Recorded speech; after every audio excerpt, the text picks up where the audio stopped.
Hello guys, आप देख रहे हैं बियॉन्ड बाउंड्रीज फिटनेस। और आज हम मैथ्स में एक टॉपिक करेंगे। कौन सा टॉपिक करेंगे?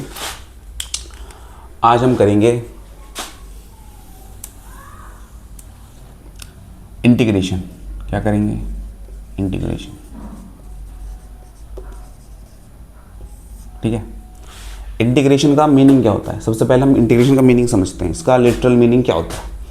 इंटीग्रेशन का मतलब होता है किसी चीज़ को इंटीग्रेट करना। इंटीग्रेट का मतलब आपने एक वर्ड सुना होगा, इंटेग्रिटी, इंटीग्रेशन। ठीक है। हम क्या करते हैं इंटीग्रेशन में, छोटे छोटे एलिमेंट्स को लेते हैं, ठीक है, और उनका सम कर देते हैं। क्या कर देते हैं? सम मीन्स सिग्मा कर देते हैं उनको। सिग्मा मीन्स सम होता है। हम छोटी छोटी वैल्यू को सम करते हैं। ठीक है। अब आप बोलोगे सम तो हम प्लस में भी करते हैं। प्लस में क्या होता है?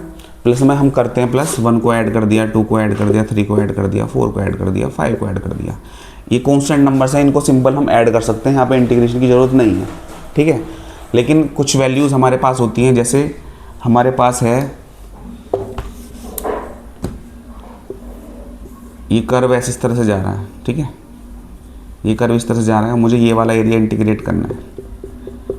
तो अगर ये कर्व इस तरह से होता, सीधा स्ट्रेट लाइन होती, इस ट्राइंगल का हमें एरिया फाइंड करना होता, हम सीधा फॉर्मूला लगाते, area equals to 1/2 base into height. Simple लग जाता है, इसमें इंटीग्रेशन करने की जरूरत नहीं है, क्योंकि इसमें ना कांस्टेंट तरीके से वैल्यू बढ़ रही है या कांस्टेंट तरीके से डिपेंड कर रही है। ठीक है। ये कर्व है, इसकी लिमिट 0 से x की वैल्यू 5 तक जा रही है। ये कर्व है, इसकी इक्वेशन है y equals to x square equals to 4ay। ये इसकी इक्वेशन इस तरह की है। ठीक है। तो इस वाले कर्व की हमें ये जो एरिया निकालना है, एरिया हम किसकी मदद से निकालते हैं? इंटीग्रेशन की मदद से निकालते हैं, क्योंकि सारी वैल्यू जिनको हम ऐड कर रहे हैं वो सारी वैल्यूज़ कांस्टेंट नहीं हैं। इसमें वैल्यू ये यहाँ पे कुछ अलग है, यहाँ पे एरिया का कंपोनेंट अलग है, यहाँ पे एरिया का कंपोनेंट अलग है, यहाँ पे एरिया का कंपोनेंट अलग है। तो हम छोटे छोटे कंपोनेंट्स को लेके और इंटीग्रेशन की मदद से इस पूरे एरिया अंडर दिस कर्व हम निकाल सकते हैं आराम से। तो इंटीग्रेशन का मतलब होता है छोटी छोटी चीज़ों को कंबाइन करके बड़ी चीज़ बना देना, इंटीग्रेट कर देना। ठीक है। क्या कर देना? इंटीग्रेट कर देना। सिंपल सम से ये थोड़ा अलग है। जिस तरह सिंपल हम प्लस करते हैं मैथ्स में, उस तरह से नहीं है। ठीक है। इंटीग्रेशन का आप आपने पढ़ा होगा, सिंपल से फॉर्मूले हैं। एक्स की पावर n है, हम इसका इंटीग्रेशन करना है एक्स के रिस्पेक्ट में। तो सिंपल क्या होता है भाई, एक्स की पावर n एक पावर ऐड हो जाती है और ये जो रिजल्ट है वो नीचे आ जाता है, प्लस में कांस्टेंट वैल्यू हो जाती है। कांस्टेंट वैल्यू किस केस में आती है? कांस्टेंट वैल्यू किस केस में आती है? जब ये इनडेफिनिट इंटीग्रल है। जब ये डेफिनिट इंटीग्रल होता है, कांस्टेंट की वैल्यू नहीं आती, वहाँ पे लिमिट्स लगी हुई होती हैं। लिमिट्स लगी होती हैं a से b और x की पावर n। इसका अगर हमें इंटीग्रेशन करना तो क्या होगा? x की पावर n+1 अपॉन में n+1, और हम लिमिट पुट कर देंगे, लोअर लिमिट और अपर लिमिट।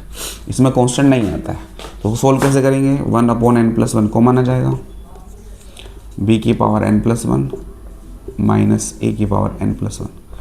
एक बार इसमें x की जगह पे b पुट करेंगे, एक बार ये पुट करेंगे, सिंपल इंटीग्रेशन आ जाएगा।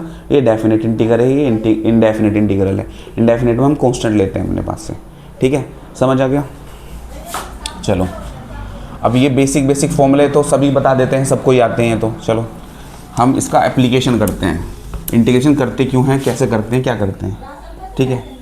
अब हमें ये हमारे पास एक्स एक्सिस है पॉजिटिव, ये वाई एक्सिस है, ये हमारे पास पैराबोलिक कर्व जा रहा है, इसका मुझे एरिया अंडर द कर्व निकालना है। तो ये एरिया हम किसकी मदद से निकालेंगे? इंटीग्रेशन की मदद से निकालेंगे। ठीक है। अब आप देखिए, अब मान लो हमने यहाँ छोटा सा कंपोनेंट लिया, ये छोटा सा रेक्टेंगल लिया। ठीक है। यहाँ पे अब ये देखो, वैसे तो ये लाइन कर्व है, लेकिन हम जब बहुत छोटा रेक्टेंगल लेंगे तो ये स्ट्रेट लाइन की तरह हो जाएगा बिल्कुल। तो ये हमारा रेक्टेंगल बन जाएगा। ठीक है। ये वाली चीज़ है, हमने ये क्या लिया, ये वाई एक्सिस पे है, तो ये इसकी लेंथ हो गई, ये वाली वाई, ये वाई कंपोनेंट हो गया, और ये वाली हो गई हमारी dx। हमने जो इसकी विड्थ लिया वो dx लिया। ठीक है। तो इस रेक्टेंगल का एरिया क्या होगा बताइए आप? इसका एरिया मैथमेटिकली क्या होगा? y into dx। ये इसका एरिया होगा y इंटू dx। एक ही छोटे कंपोनेंट का है। उसके बाद एक कंपोनेंट यहाँ पे ऐसा भी है, अगला कंपोनेंट यहाँ पे कुछ इस तरह होगा, अगला कंपोनेंट इस तरह से होगा। तो हम इसको कर देंगे इंटीग्रेट। छोटा सा एरिया है पूरे, इसको कर देंगे इंटीग्रेट। इंटीग्रेट कहाँ से कर देंगे? 0 लेट्स से हमें यहाँ तक निकालना है x की वैल्यू 5, तो 0 to 5, ठीक है। अब y क्या है, y जो ये कर्व दिया हुआ है इसकी इक्वेशन हमें गिवन होगी। हमने पैराबोला के बारे में आपने पढ़ा होगा, ये पैराबोला इस तरह से बनता है, 4 केस बनते हैं, एक ये वाला बनता है, एक इसका रेसिप्रोकल बनता है, एक इस तरह बनता है और एक इस तरह बनता है। सबकी स्टैंडर्ड इक्वेशन होती है।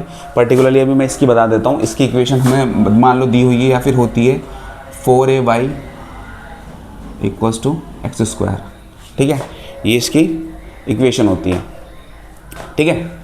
तो हमारे पास यहाँ से y की वैल्यू क्या हो जाएगी, x²/4a।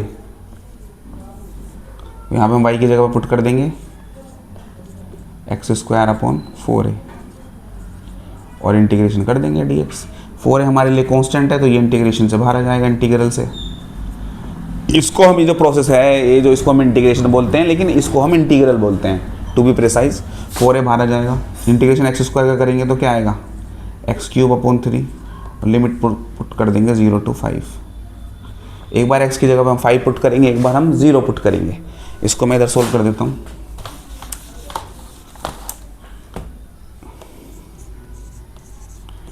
जब हम 5 पुट करेंगे तो 5³ अपॉन 3 माइनस 0³ ये चीज़ कैंसिल आउट हो जाएगी। ये हो जाएगा 12a125 स्क्वायर यूनिट। इसमें कोई हमें लेंथ और ब्रेथ की यूनिट नहीं दी हुई, तो हम सीधा स्क्वायर यूनिट बोल देंगे। एरिया जो आता है किसी भी चीज़ का स्क्वायर यूनिट में आता है, ठीक है। ये इंटीग्रल्स का यूज़ है, ठीक है। और ये जो प्रोसेस हम कर रहे हैं ये इंटीग्रेशन है।